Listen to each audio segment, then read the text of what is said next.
This first edition of One Play Wednesday for Week 2 is going to focus on Jameson Williams' 64-yard catch in the third quarter against the Chicago Bears. Got him spot shadowed on the first time through, and then we'll run through some annotations and give you guys some of the graphics to kind of break down how Jared Goff was able to hit Williams in stride just as he took a shot from Sweat. As this play occurs, Detroit has a 14-point lead in the third quarter. It's actually a 1st and 10 with the ball in the middle of the field. I felt like Amon-Ra, St. Brown, Jameson Williams, multiple guys eating up the Bears over the middle of the field, and this is just another example of that. The route it's really going to torment them is this deep over concept off of play action where Jahmyr Gibbs is the recipient of a play fake from Jared Goff, and then you've got a really nice protection scheme here from the Lions' offensive line with some additional help from Sam Laporta. Tesla is running a route that's pulling Tyrique Stevenson with him from the boundary, from the bottom side of the screen, Ball's in the middle of the field, so there is no boundary. And then look at, first of all, Jared Goff receiving a hit from, like I said, I think it's from Sweat, just after the ball is released, throwing it out in front. And because Tesla's route pulled Tyrique Stevenson with him, Jameson Williams is going to be able to catch this ball, run onto all this space.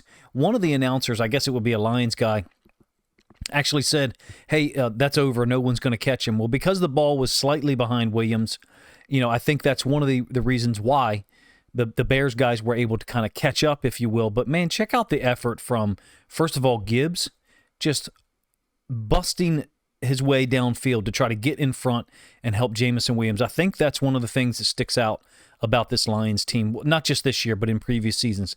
They play for each other. Guys try to block. Tesla still down the field. Gibbs, as talented as Gibbs is, as many plays as he's made across his career, this is just one of the things that tells you about who he is as a player.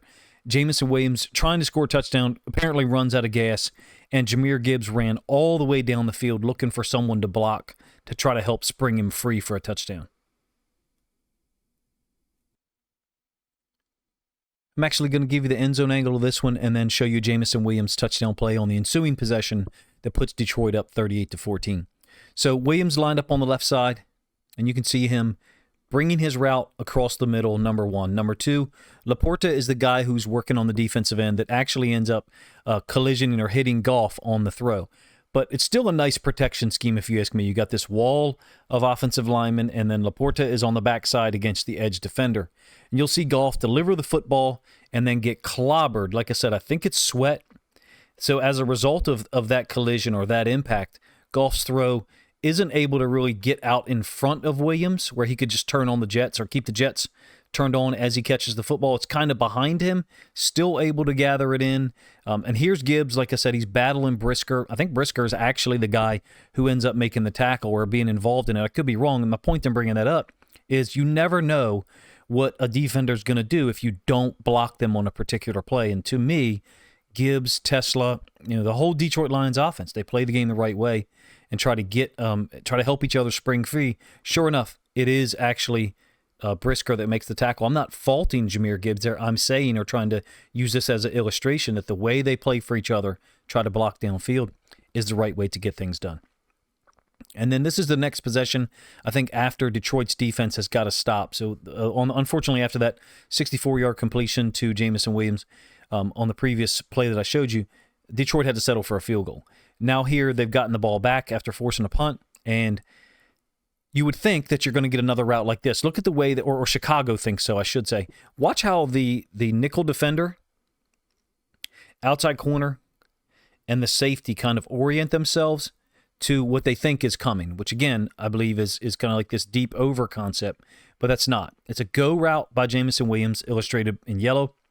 And then Khalif Raymond, not Reynolds, who I misnamed like 3 times last week, on this 3rd and 8, is kind of running a post concept. It's a skinny post, but it's deeper down the field. They're almost in a stack position at the snap, and I think they're expecting over routes. I think they're expecting that route that I initially showed up on you. It's a funneled release by Raymond and Williams, and as a result, first of all, Goff is immediately looking there. Second, St. Brown is being guarded by Stevenson. Stevenson actually kind of goes around Edmonds, and as a result, he really loses connection. He really loses connection with St. Brown. Talking about right here. Goff's not targeting St. Brown On this occasion, he's looking downfield for Williams, and because this safety is just sitting down, flat-footed, not turning and going at all, Goff recognizes it, gets the ball elevated, and you can see Jameson Williams, he's not past the safety yet, but he's going to be. Goff is just now releasing the football. This ends up looking super easy once Jameson Williams makes the catch. He only had 2 catches in this game. This one, 44 yards, just continued the barrage, if you will, that Jared Goff was unleashing on the Bears. This one put Detroit up 38-14. Goff did everything well in this game. Identified things pre-snap. The post-snap throws were really accurate. I mean, the first throw that I showed you here during this video was behind Jameson Williams, but I think you'll agree it was because of the hit. John Morton had a great idea of how to attack the Bears defense. Jared Goff executed it. This is the kind of game where I would have liked to have seen Jameson Williams get 5 or 6 catches, because I really believe in this matchup against the Bears, because of all the things that Chicago had to account for defensively, Goff throwing the ball accurately to so many guys. Gibbs and St. Brown Gibbs and Montgomery in the run game, St. Brown, really efficient, 3 touchdowns. If Jameson Williams had 5 or 6 catches in this game against this version of the Bears defense that showed up in Detroit in week 2, I feel like he would have had 3 or 4 touchdowns.